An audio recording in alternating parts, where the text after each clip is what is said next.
जो है क्लास में हम आप सभी को प्रतियोगी परीक्षाओं में पूछे जाने वाले प्रश्न और इंटर के चाहे वो साइंस साइड हो या फिर आर्ट साइड हो, दोनों वर्ग में पूछे जाने वाले प्रश्न संधि को पढ़ाएंगे। संधि में हम आपको पिछली जो है वीडियो में गुण संधि पढ़ा चुके हैं।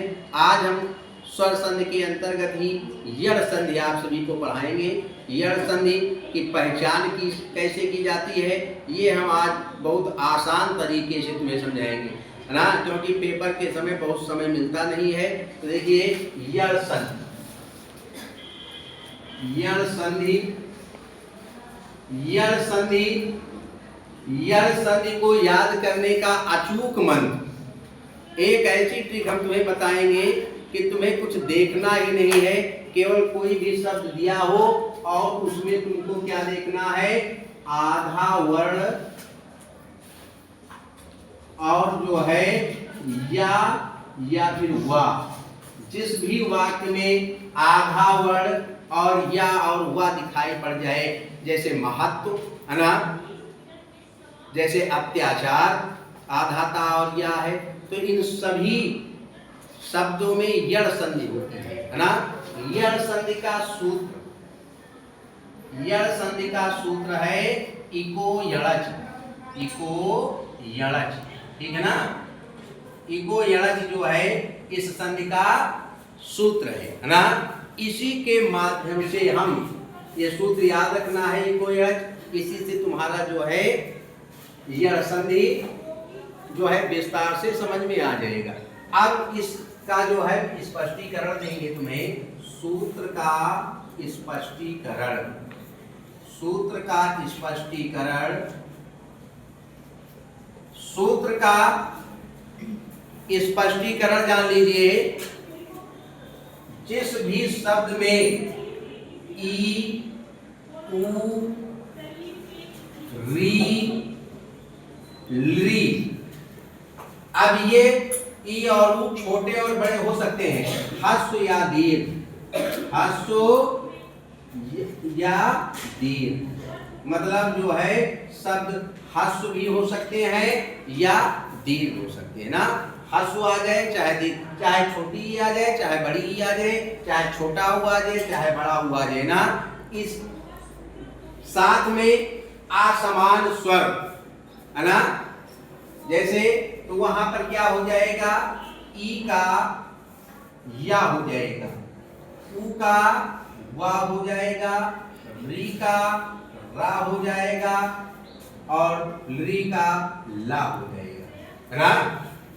ई का या हो जाएगा, ऊ का वा हो जाएगा, री का रा हो जाएगा, री का ला हो जाएगा। यानी कि ई, ऊ, री ह्रस्व या दीर्घ प्लस असमान स्वर आने पर, है ना, इनका परिवर्तन या व रा ला में हो जाता है, ठीक है ना। बात समझ आ गई नहीं, मतलब ई या में परिवर्तित हो जाएगा, ऊ वा में परिवर्तित हो जाएगा, री रा में परिवर्तित हो जाएगा, री ला में परिवर्तित हो जाएगा, है ना। लेकिन अब आगे देखिए, समझिए, हम एक एक का उदाहरण तुम्हें समझाते हुए चले ना।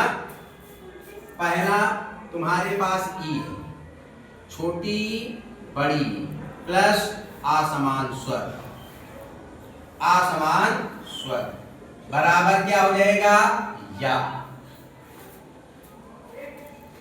क्या हो जाएगा, जैसे देखो अति धन अंतः,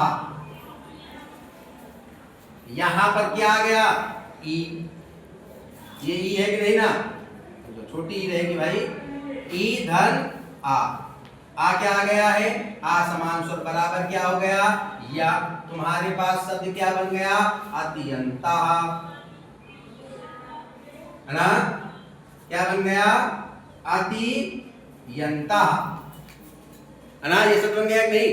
अब तुम पहले वाले जो हमने तुमको बहुत ही आसान ट्रिक समझाई है, पेपर में कहीं भी किसी भी प्रतियोगी परीक्षा में तुम्हारे पास मात्र 5 सेकंड का, अगर प्रतियोगी परीक्षा में रहोगे तो समय रहता है ना, और अधिक समय अगर इनमें दोगे तो आगे के प्रश्न छूट जाएंगे।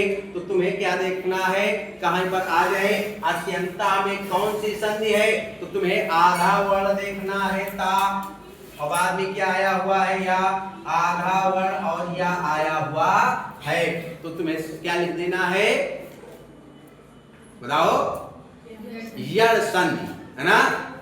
इसका एक अन्य उदाहरण देख लीजिए, अतिधन आचारा बराबर, यहां पर ई आ गया ना, और यहां पर आ गया आ, बराबर क्या हो जाएगा, या, अत्याचारा। अच्छा, दोनों बात समझ में आ गई नहीं, समझ में आ गई ना।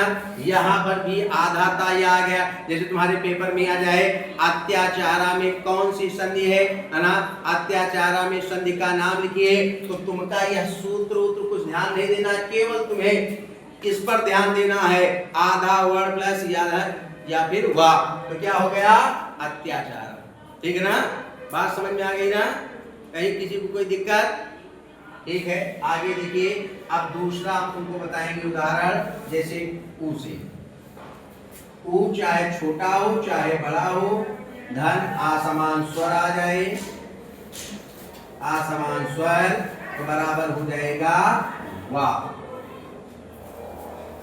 है ना, क्या हो जाएगा, वाह। जैसे